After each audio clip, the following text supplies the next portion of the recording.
screams cut through the cozy hum of the downtown cafe, lattes steaming, soft music playing, conversations floating, until suddenly every head turned toward the far corner. A girl stood frozen, her eyes shining with shock and humiliation as two loud college boys laughed, tugging at the sleeve they had just ripped off her shirt. "Come on, sweetheart. Relax. It's just a joke," one of them smirked, like cruelty was a sport he enjoyed. Her name was Ella. Soft-spoken, introverted, an art student who loved warm colors, quiet corners, and chai lattes. She never bothered anyone. Today she'd only come to sketch and breathe. Her hands trembled as she hugged her torn shirt close. "Stop, please, just leave me alone." People watched. Some looked away, some whispered, and a few recorded, because phones reacted faster than hearts these days. But no one moved, not yet. Then the cafe door swung open with such force the bell above it nearly broke. The room stilled again, but this time with a different energy. Like thunder had stepped inside. A tall biker in a black leather jacket and heavy boots walked in, helmet under his arm, tattoos crawling across his forearms like wildfire. His eyes found Ella instantly. Protective, dangerous, brother. "Ella?" His voice was low, steady, but it cracked the air like a whip. She didn't speak. She didn't need to. He saw her torn shirt, the tears forming. The boys frozen mid-smirk, and everything inside him switched. He didn't roar. He didn't break anything. Rage lived behind his eyes, but something softer held it back. Discipline, control, love. He walked toward them with slow, terrifying calm. "Which one of you touched my sister?"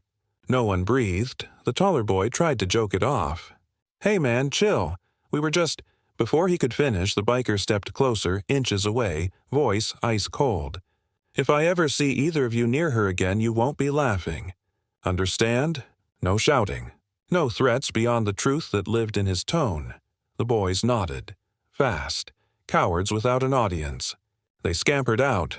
No swagger, no pride, just fear. But that wasn't the moment that mattered most. What happened next did.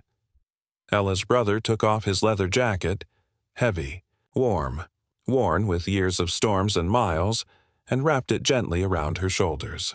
Not to cover the torn shirt, to cover her shaking. "You okay?" His voice softened like dusk after a long day. She nodded, swallowing tears. I thought nobody would help." He glanced around the cafe.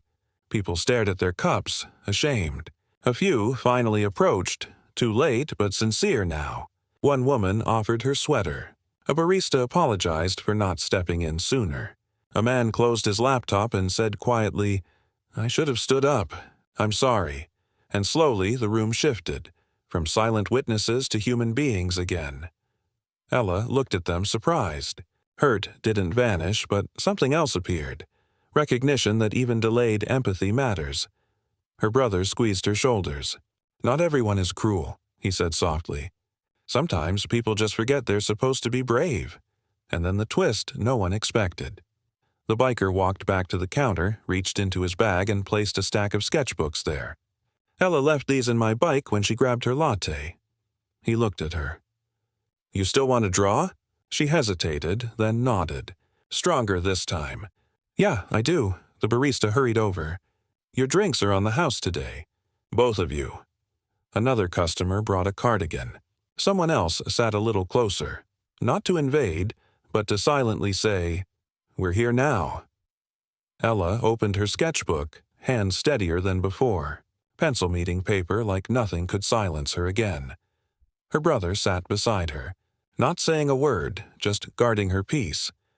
Outside, life moved on, traffic, footsteps, the city buzzing, but inside that cafe, something else moved too. Courage, compassion, the quiet reminder that there are wolves. Yes, but also shields, and sometimes strangers who wake up too late but still choose to stand. And as Ella drew, the room breathed again, not with fear, but with something far more powerful. Humanity,